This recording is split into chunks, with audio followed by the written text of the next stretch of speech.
Ahora escucharemos la intervención del honorable señor don Nicolás de Santís, secretario general de Gold Mercury International.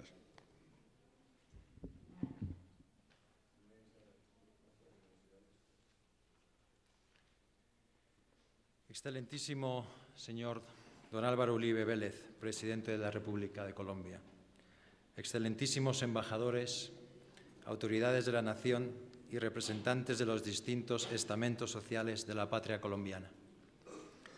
Señoras y señores, amigos todos, deseo ante todo expresar mi agradecimiento a Eduardo de Santís, presidente de Gold Mercury, al Comité Internacional de Gold Mercury, representado hoy aquí por don Juan Miguel Villarmir, presidente de OHL, a Marta Grijalva y los patronos y protectores que hacen posible esta honrosísima distinción a su excelencia, presidente Álvaro Uribe Vélez.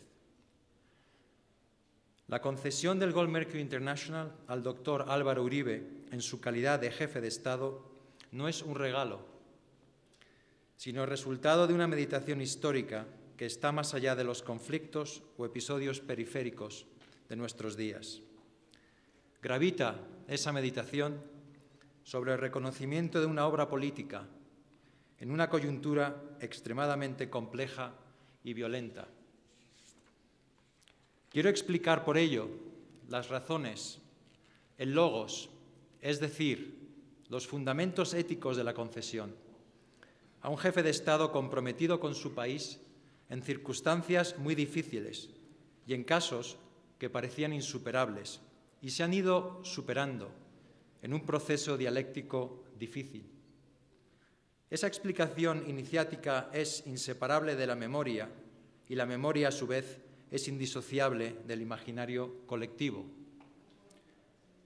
Hace 40 años, Jean-Aimé Stoll, doctor en Ciencias Políticas y exdirector adjunto de los programas de desarrollo de las Naciones Unidas en Colombia, escribió un libro con este título en francés, L'étiologie de la violencia colombienne. En su primera página, señor presidente, decía que desde 1948 la palabra violencia designa en Colombia una guerra civil larvada.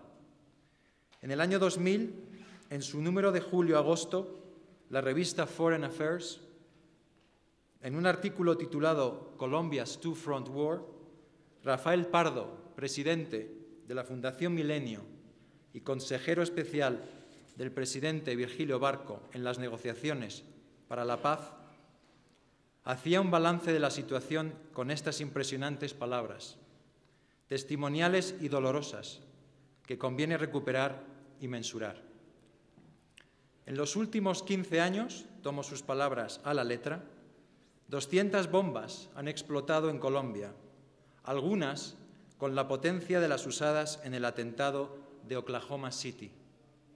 Además de ello, y sintetizo, un partido político de la izquierda democrática ha sido eliminado, 4 candidatos presidenciales, 200 jueces e investigadores, la mitad de los justicias de la Suprema Corte, 1.200 oficiales de policía, 151 periodistas y más de 300.000 colombianos normales han sido muertos.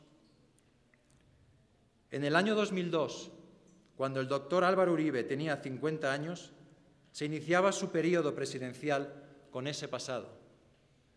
Ese pasado era estremecedor y tenía por delante, además del problema del narcotráfico, el conflicto inextricable a través del tiempo de la guerrilla revolucionaria más antigua de América Latina y el complejo problema de los paramilitares. El cuestionario parecía irresoluble y todos los textos de esos años, que se culminan con la trágica enumeración de Rafael Pardo en su artículo Colombia's Two-Front War, invitaban a pensar que ese impresionante problema no podía resumirse nada más que con el lenguaje de Miguel de Unamuno, el sentimiento trágico de la vida.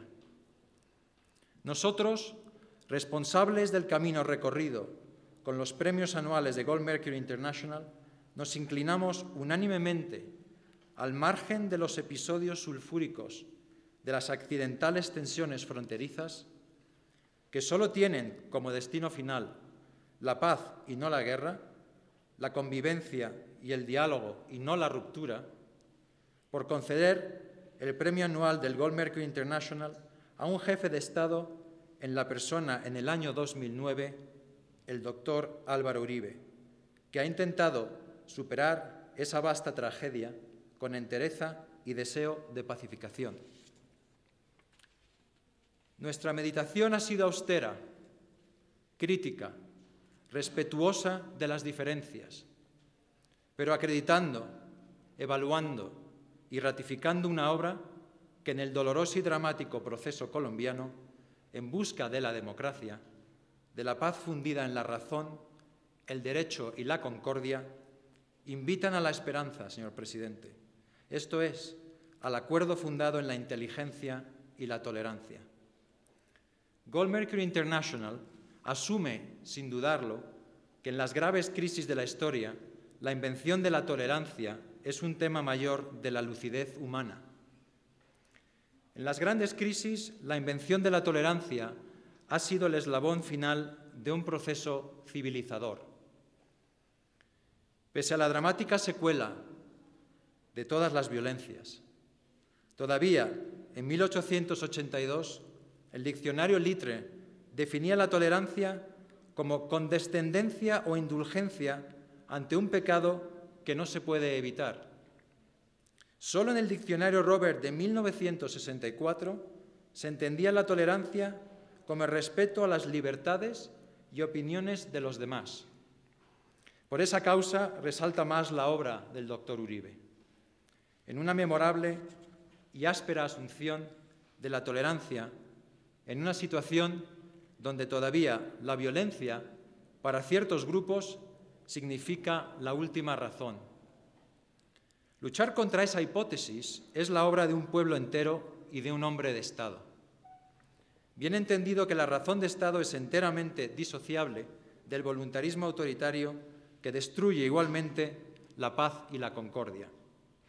Creemos, en suma, que el doctor Álvaro Uribe, en el intrincado y complejo camino recorrido desde 2002, ha evidenciado al hombre de Estado y al hombre de la paz sin pactos que la hagan imposible o más frágil.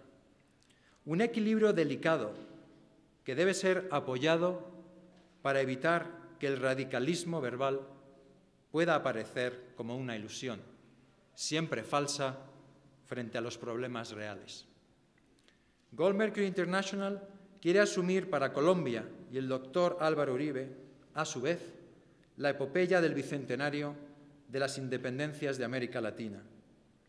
Fue en Colombia donde los ejércitos de Simón Bolívar y el joven mariscal Sucre ganaron en Junín y Ayacucho las dos últimas batallas contra verdaderos ejércitos españoles.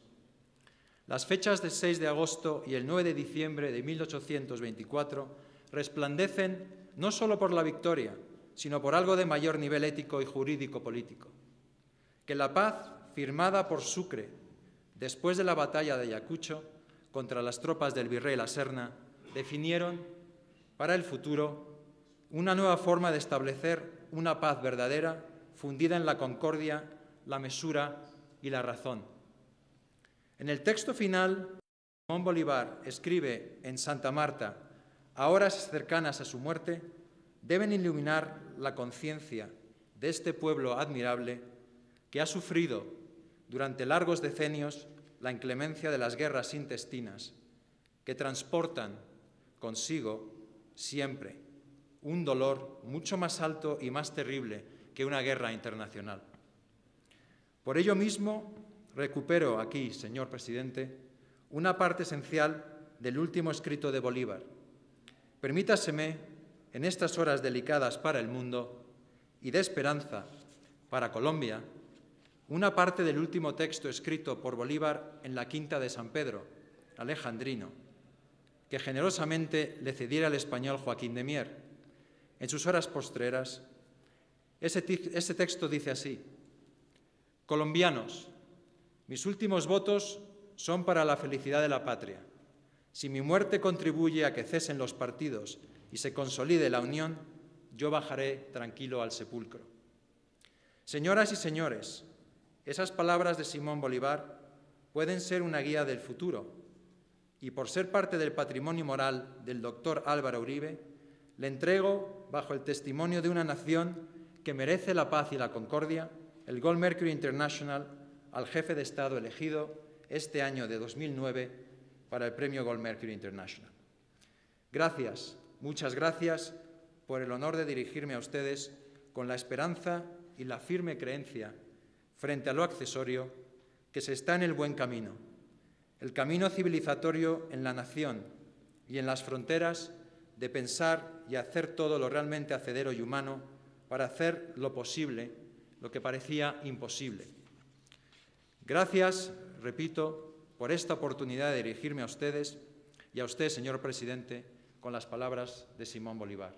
Muchas gracias.